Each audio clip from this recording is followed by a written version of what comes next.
It's your Copilot Daily for Saturday, December 21st. Here's an interesting fact.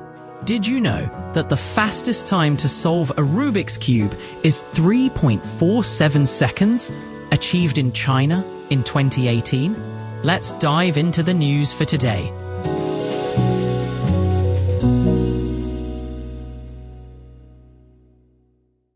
Roni Vardy, the founder of Catbird, started her career with various odd jobs, from babysitting to lifeguarding. Despite considering med school, she found her passion in jewelry.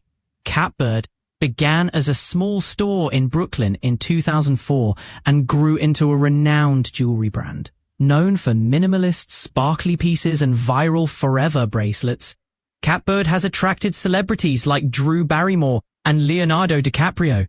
Vardy's focus on authenticity and joy in jewelry buying has been key to Catbird's success.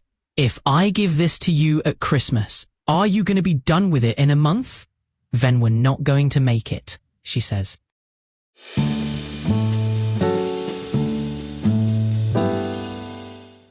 US stocks surged and the dollar softened after inflation data came in cooler than expected.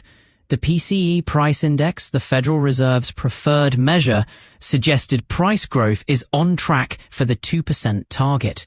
This overshadowed concerns of a government shutdown and new tariff threats from Trump.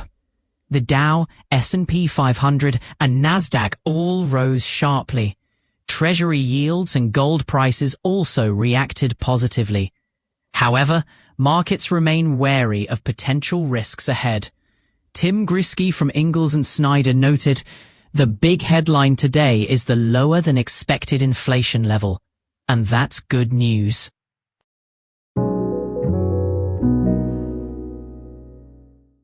The U.S. Consumer Financial Protection Bureau is suing J.P. Morgan Chase, Bank of America, and Wells Fargo. The lawsuit claims these banks allowed widespread fraud on the Zelle payment app. The Consumer Financial Protection Bureau says the banks failed to protect consumers and seeks penalties and redress. Director Rohit Chopra said these banks broke the law by running a payment system that made fraud easy. The lawsuit comes amid broader efforts to enforce consumer protections before the new administration takes over. The banks have mostly declined to comment. A recent expedition to Peru's Amazon led to the discovery of 27 new species, including an amphibious mouse and a dwarf squirrel.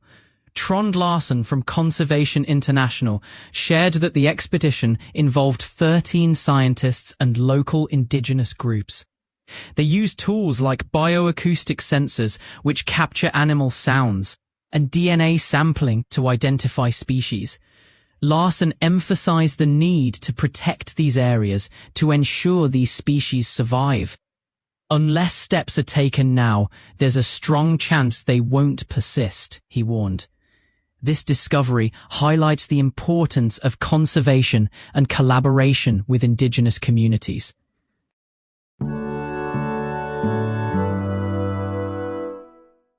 In California's Elkhorn Slough, native sea otters have tackled the problem of invasive European green crabs.